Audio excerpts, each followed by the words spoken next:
Rumah Sakit Umum Daerah atau RSUD Tarakan resmi dilaporkan oleh salah seorang warga yang merupakan keluarga dari pasien yang meninggal saat menerima perawatan di RSUD Tarakan.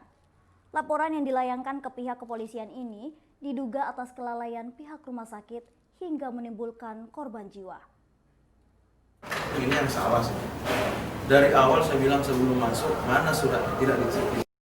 Mukhlis Ramlan didampingi adik kandungnya mendatangi unit reskrim Polres Tarakan beberapa waktu lalu untuk melaporkan Rumah Sakit Umum Daerah atau RSUD Tarakan terkait adanya dugaan kelalaian pihak rumah sakit hingga menimbulkan korban jiwa.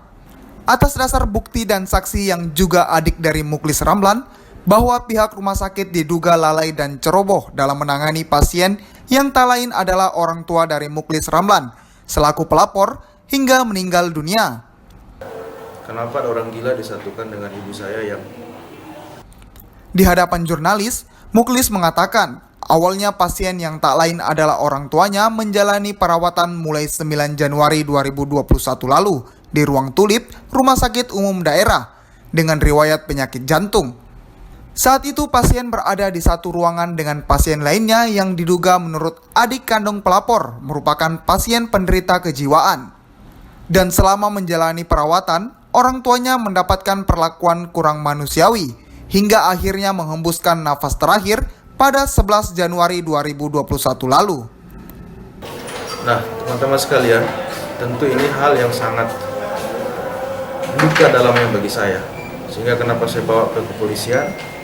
Karena perlakuan mereka sangat biadab, sangat tidak manusiawi, dan banyak warga Kaltara, Tarakan khususnya, yang berobat ke Rumah Sakit Umum Provinsi ini juga mengalami yang sama. Begitu di-COVID-kan, dikubur secara protokol COVID, ternyata negatif hasilnya. Banyak sekali yang datang ke saya dan ini yang mendorong saya untuk melakukan pelaporan.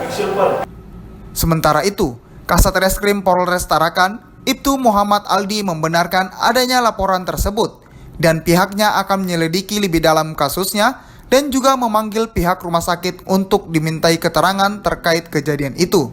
Sudah berkaitan dengan nyawa, jadi hari ini kami sudah menyebarkan undangan pada pihak-pihak yang perlu kami ambil keterangannya untuk dilakukan klarifikasi.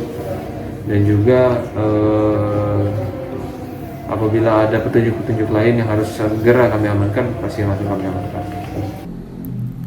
Sedangkan pihak RSUD Tarakan melalui Direktur Utamanya, Muhammad Hasbi Hashim, menanggapi laporan itu dengan memberikan keterangan kepada awak media Senin siang. Hasbi mengatakan bahwa pihaknya telah mengetahui adanya laporan itu, dan perwakilan rumah sakit pun akan datang ke Polres untuk memberikan keterangan dan bukti sesuai dengan apa yang terjadi sebenarnya. Pihak rumah sakit pun menjelaskan bahwa selama ini penanganan untuk pasien telah sesuai dengan prosedur. Kami serahkan ke Biro Hukum, kan pengacaranya rumah sakit kan kita kan di pemerintahan ada Biro Hukum, mereka yang menangani nanti. Kami juga sudah bersurat ke sana untuk minta pendampingan kalau pemeriksaan seperti itu. Termasuk nanti dokter, perawat kalau dipanggil oleh kepolisian untuk dimintai keterangan, ya kami mohon dari Biro Hukum mendampingi seperti itu. Namun demikian, pihak rumah sakit dipastikan akan menerima dengan baik apapun hasilnya nanti atas kasus itu. Karena selama ini pihaknya dirasakan telah memberikan pelayanan yang maksimal bagi masyarakat. Hendy Rustandi, Ekuator TV melaporkan.